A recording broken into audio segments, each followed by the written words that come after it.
Hello everyone, जैसा कि आपको पता है कि हम डेली द हिंदू एनालिसिस करते हैं और उसके बाद हम 20 क्वेश्चंस की प्रैक्टिस भी करते हैं। तो चलिए आज के 20 क्वेश्चंस को देखते हैं कौन कौन से हैं। सबसे पहले आता है India skills competition 2024। The country's biggest skilling program recently started at which place. कहाँ पर स्टार्ट हुआ? तो याद रखना option number C, that is New Delhi. कहाँ पर स्टार्ट किया गया? ये न्यू दिल्ली के अंदर इसको स्टार्ट किया जाता है, ऑप्शन नंबर सी। ठीक है, skills competition 2024।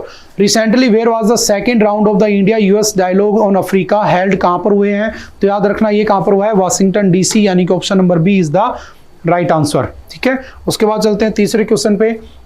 Recently, the government of India has announced humanitarian assistance worth $1 million। देखो, ह्यूमैनिटेरियन असिस्टेंस हमने किसको दी है? $1 मिलियन की। किसको दी है? तो याद रखना केन्या। ठीक है, केन्या को हमने ये प्रोवाइड करवाया है। जैसे यूक्रेन को कुछ दिन पहले यूएसए ने $95 बिलियन की एड प्रोवाइड कराई थी।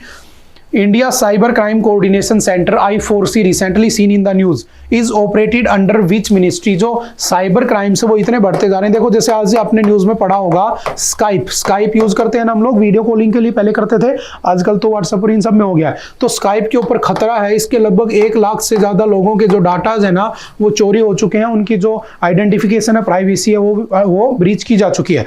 तो उसके बाद ये न्यूज में आ जाता है कि इंडिया में कौन है जो इसको मेंटेन रखता है? तो Indian cyber crime coordination centre है जो साइबर क्राइम से होने से रोकता है। साइबर क्राइम का मतलब आपके पास एक मैसेज आता है, आपने क्लिक किया, आपके अकाउंट से पैसे गायब, ये भी साइबर क्राइम के अंदर आता है। साइबर फ्रॉड जो होते हैं, ठीक है, डीप फेक, डीप जो ये सब होता है ना, क्या बोलते हैं इसको, डीप वेब जो होता है ना, उन सब के अंदर ये सब काम होते हैं। ठीक है, तो इसको रेगुलेट करता है कौन? Indian cyber crime coordination centre. अगर पूछे किस मिनिस्ट्री के अंडर काम करता है तो याद रखना डिफेंस भी नहीं होगा, पावर भी नहीं होगा, अर्बन डेवलपमेंट भी नहीं होगा, तो कौन सा हो जाएगा? Ministry of home affairs.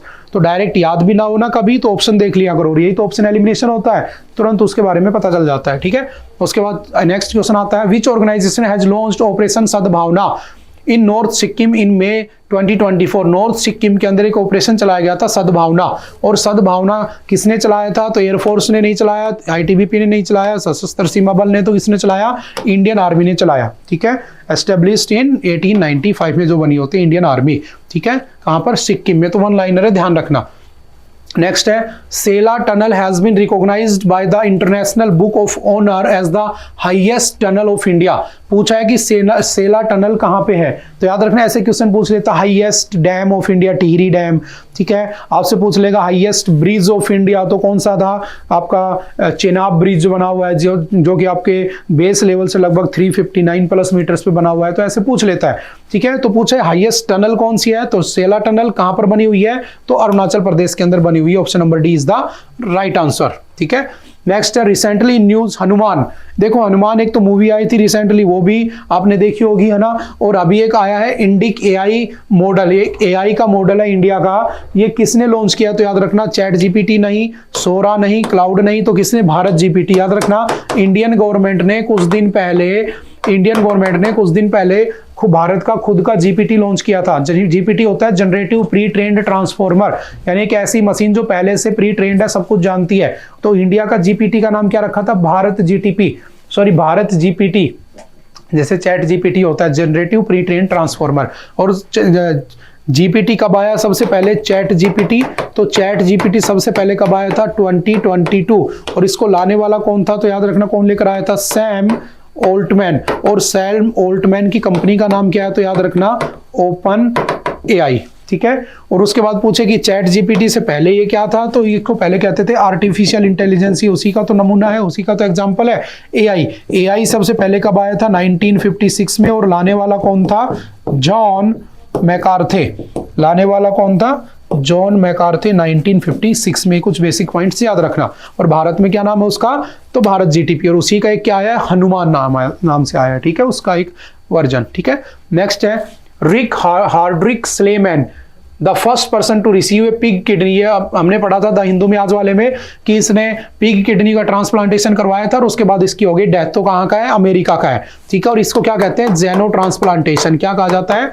जेनो ट्रांसप्लांटेशन कहते हैं, जिसमें ह्यूमन ऑर्गन्स को एनिमल ऑर्गन से अलग कर दिया जाता है। ठीक है, which country has won the Sultan Azlan Shah hockey trophy. देखो आपसे ये भी पूछ सकता है इस न्यूज को देखते हुए कि सुल्तान अजलन शाह ट्रॉफी किससे बिलोंग करती है, तो हॉकी से बिलोंग करती है।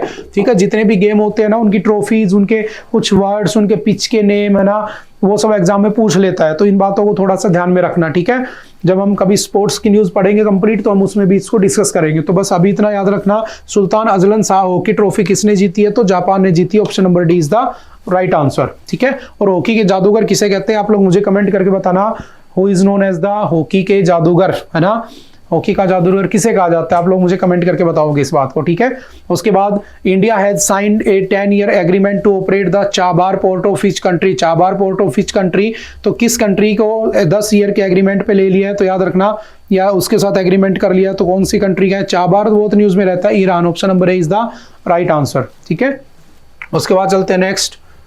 Recently, India and which country have signed an agreement for research related to sharks and the rays in the Arabian Sea? किस किस के बीच में हुआ है, तो option number C that is Oman. One liner है, याद रखना, ओमान के बीच में ये एग्रीमेंट हुआ है। ठीक है, उसके बाद चलते next. Mettur dam is located in which river. जो मैटूर डैम है वो कहां पर लोकेटेड है, ये डैम है, याद रखना।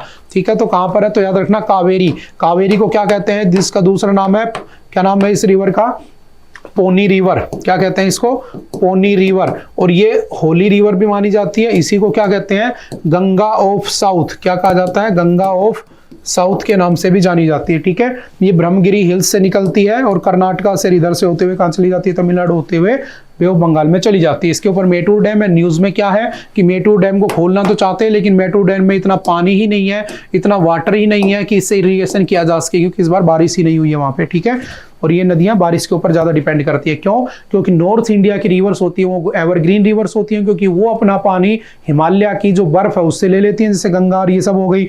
और जो साउथ इंडियन रिवर्स है वो रेन पे डिपेंड करती हैं, अगर अच्छे से रेन नहीं हुई तो वो सूख जाती हैं, खत्म हो जाती हैं। ठीक है, तो ये न्यूज में बना हुआ था। ठीक है, उसके बाद नेक्स्ट चलते हैं।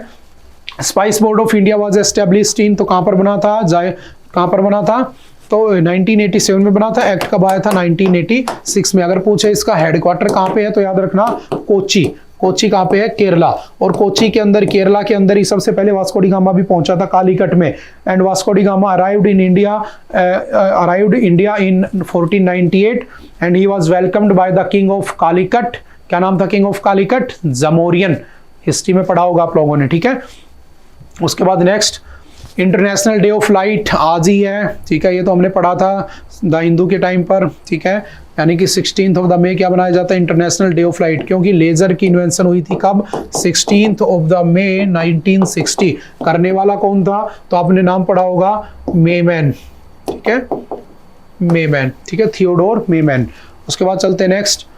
When was the Unlawful Activity Prevention Act UAPA was enacted in India? तो सिंपल सा क्वेश्चन है, 1967। ठीक है, न्यूज क्लिक का जो एडिटर था, फाउंडर था, उसको अरेस्ट कर लिया गया था, उसको कल सुप्रीम कोर्ट द्वारा छोड़ दिया गया। ठीक है, यूएपीए न्यूज में था, उसको थोड़ा सा अच्छे से पढ़ लेना। Human trafficking is ban under which fundamental right of the Indian constitution. कौन से फंडामेंटल राइट से बैन है, तो 23 क्या करता है, आपके ह्यूमन ट्रैफिकिंग को बैन करता है। ह्यूमन ट्रैफिकिंग का मतलब होता है किसी ह्यूमन के ऑर्गन को बेचना या कंप्लीट ह्यूमन को ही बेच देना। ठीक है, और आपको पता होना चाहिए आज से 2 साल पहले 3 साल पहले सुप्रीम कोर्ट ने जो प्रोस्टिट्यूशन का काम होता है, ठीक है, उस प्रोस्टिट्यूशन के काम को क्या कर दिया था, एज ए प्रोफेशन डिक्लेयर कर दिया था कि अगर कोई अपनी इच्छा से ये काम कर रही है तो उसको हम क्या कहेंगे, प्रोफेशनल है। लेकिन अगर कोई जबरदस्ती करवाता है किसी के साथ या जबरदस्ती को ये काम करवाता है तो उसे हम क्या कहेंगे, ह्यूमन ट्रैफिकिंग। इंसान को बेच देना वो अलाउड नहीं है, उस पर आपका केस हो जाएगा, जो भी बातें हैं। ठीक है, तो याद रखना आर्टिकल 23 ह्यूमन ट्रैफिकिंग को बैन करता है। उसके बाद नेक्स्ट है, सरिस्का टाइगर रिजर्व और recently in the seen in the news. हमने पढ़ा था, अभी कहाँ पे है ये, राजस्थान के अंदर अलवर डिस्ट्रिक्ट के अंदर अरावली हिल्स में बना हुआ है। उसके बाद है, at present how many total in national parks are there India. तो ये तो बहुत ही आसान क्वेश्चन था, सभी ने कर दिया होगा, इसको तो मुझे कराने की नीड है, मुझे लग रहा है 106 टोटल। लास्ट रायमोना, पहला Jim Corbett Uttarakhand, last Raimona Assam. उसके बाद है, exercise Turks conducted between India and किस किस के बीच में हुई थी, तो इंडिया और यूएसए के बीच में। ठीक है, उसके बाद नेक्स्ट है, right to clean healthy and sustainable environment to every citizen of India is provided under which fundamental right of the Indian constitution. तो याद रखना राइट टू लाइफ। ठीक है, मेरे पास एक क्लीन हेल्दी एनवायरनमेंट होना चाहिए, मेरे जीने के अधिकार में आएगा। ठीक है, तो ये कौन सा हो जाएगा, option number C that is right to life is the right answer. I think आज के लिए इतना ही था। ठीक है, ओके, आपको बातें समझ में आई होंगी। ठीक है, मिलते हैं दोबारा से नेक्स्ट लेक्चर में। Okay, thank you, bye bye.